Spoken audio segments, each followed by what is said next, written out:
few moments later.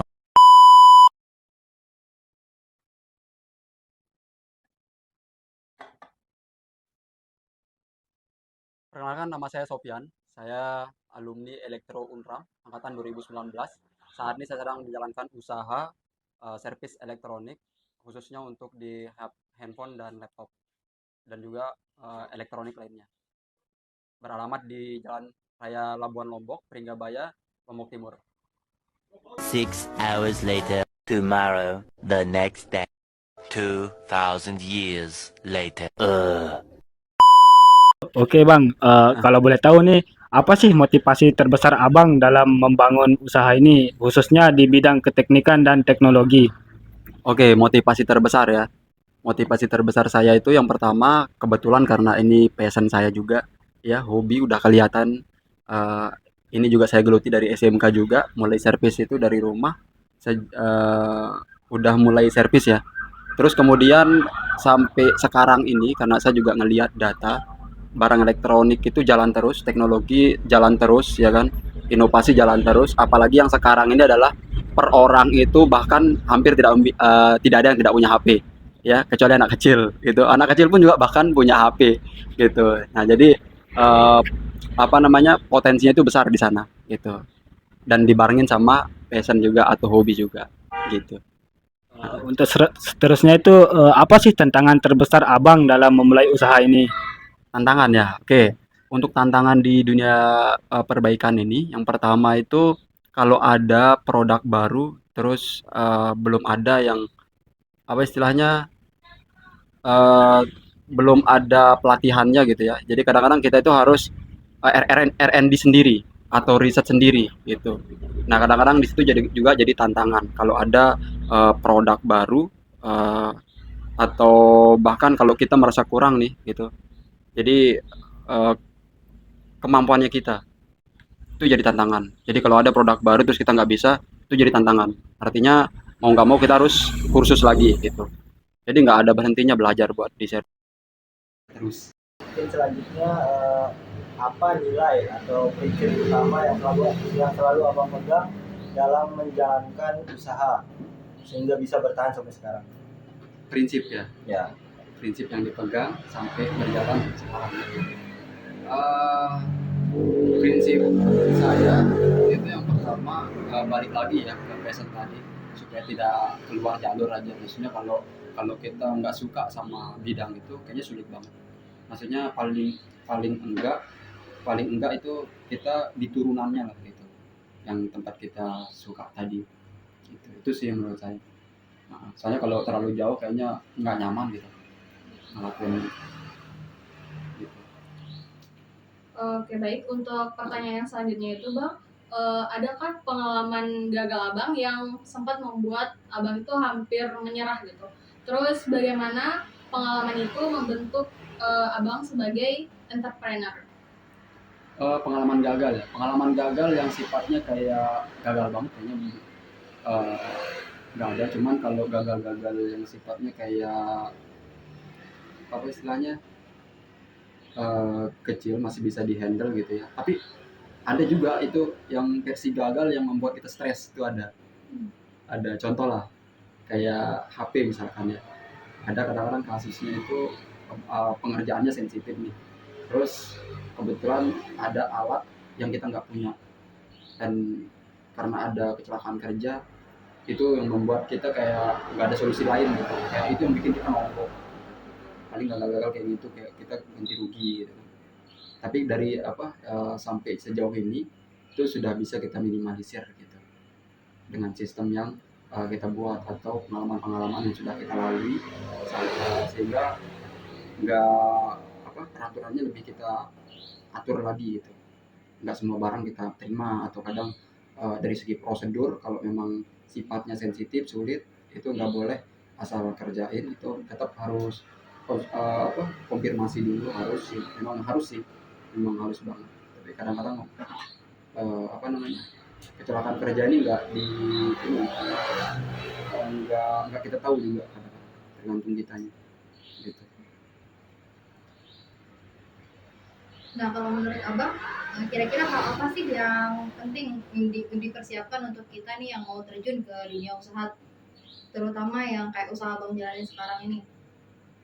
Oke oke. Ke ini ya, hal apa yang harus dipersiapkan? Yang pertama, eh, lebih lihat diri sendiri sih, aja kayak passionnya lebih ke apa gitu. Artinya kalau oke lah kalau kita kerucutkan passionnya memang di elektro. Jadi saran saya itu lebih ke ini skill ya kan, karena kan kita lebih ke bekerja menggunakan skill ya. Kalau memang dirasa kurang, bisa di kursus pakai lewat lembaga pelatihan ya kan, atau kursus atau semasa kuliah mungkin bisa sering-sering ngoprek gitu ya, sering-sering ngoprek di kampus. Itu paling ini sih kalau memang bingung banget, paling kursus aja langsung, kursus yang memang persiapkan untuk buka usaha gitu kalau di dunia saya ya, di dunia servis gitu. Oke Bang, ini ada pertanyaan dari saya. Bagaimana abangnya bisa menjaga semangat dan mentalitas bisnis ketika menghadapi masa-masa sulit atau tekanan pada pasar? Ulang lah. Bagaimana abangnya bisa menjaga semangat dan mentalitas bisnis ketika menghadapi masa-masa sulit dari abangnya? Oke, mentalitas bisnis pada saat di masa-masa sulit ya. Oke, di masa-masa sulit itu gini, paling ini sih saya kalau memang lagi stres banget atau memang lagi merasa sulit banget, biasanya nggak kerja dulu gitu. Artinya saya lebih kayak diem dulu gitu. Diem dulu cari solusi biasanya, diem dulu. Soalnya kalau kalau kerja kadang-kadang kalau pikiran lagi kemana-mana itu kayak apa ya, takutnya nanti malah malah salah salah ini salah analisa Iya, gitu. Sama ini sih lebih ke apa namanya, eh, cari solusi lah, diam cari solusi gitu. Masih Kira-kira kalau dari Abang solusinya kayak gimana sih kalau emang lagi udah masa-masa sulitnya Abang nih? Solusi dari Abang tuh kayak gimana? Kalau dari diri Abang ya yang sudah berpengalaman nih kurang lebih berapa tahun mengambil Ada. bisnisnya? 3 tahunan. 3 tahun sama sekarang berarti ya. Iya. Kalau dari pengalaman Abang, bagaimana solusinya dari Abang tuh? Kalau emang udah bener-bener tekanan pasar nih besar nih kan, terus belum lagi ada saingan nih, pasti di sini banyak saingannya Abang kan. Oke. Bagaimana sih solusi dari Abang itu? Yang mungkin bisa kita terapkan gitu nanti kalau kita mau buka bisnis. Iya iya, oke masuk nih. Kalau terkait dari segi saingan ya, karena kita kerja di bidang servis, di bidang skill ya kan. Jadi kalau di bidang skill ini eh, solusi satu-satunya cara ya naikin skill lagi gitu. Karena yang nggak bisa ditiru sama orang itu ya skill kita gitu. Siapa yang malas belajar ya udah dia yang ketinggal gitu. Jadi kalau dirasa kurang, kursus lagi. Ada teknologi baru, kursus lagi. Ada yang dikurang, kursus lagi. Gitu aja. Gitu. Pokoknya nggak ada berhentinya belajar lah. Kalau memang dirasa kurang. Paling sama kuasai psikologi konsumen juga. Gitu. Ini penting banget soalnya. Kadang-kadang ada yang skillnya itu kenceng banget gitu. Analisis kuat, eksekusi kuat. Pokoknya main kasus berat oke. Tapi kadang-kadang berhadapan sama konsumen itu kadang-kadang kurang. Ada yang kayak gitu juga. Tapi ada juga yang nggak bisa kerja tapi kemampuan marketingnya bagus, dia bisa langsung face to face sama konsumen, langsung closing.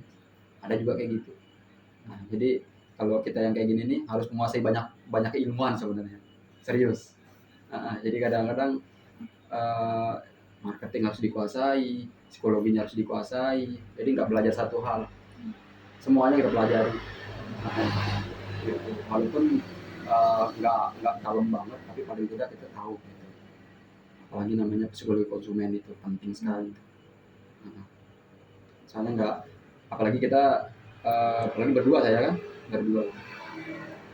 berdua dari dari semua bidang bidang divisi lah istilahnya kan, itu harus kita rangkup sendiri, kita kerjain sendiri kan, dari marketingnya, sosial medianya, terus apa lagi yang kita butuhkan lah intinya kita handle sendiri gitu.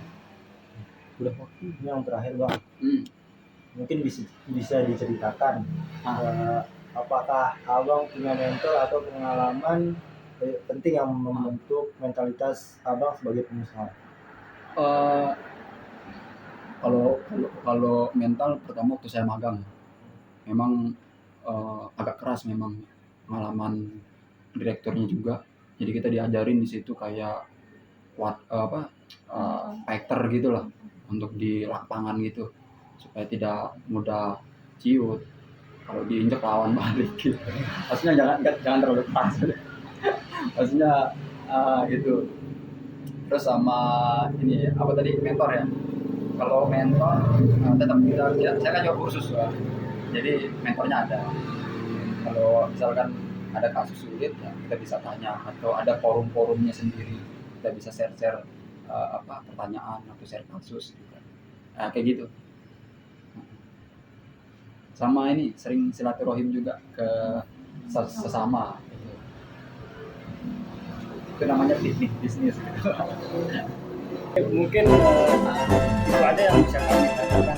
Terima kasih banyak atas Iya. semua informasi yang telah Abang berikan kepada kami.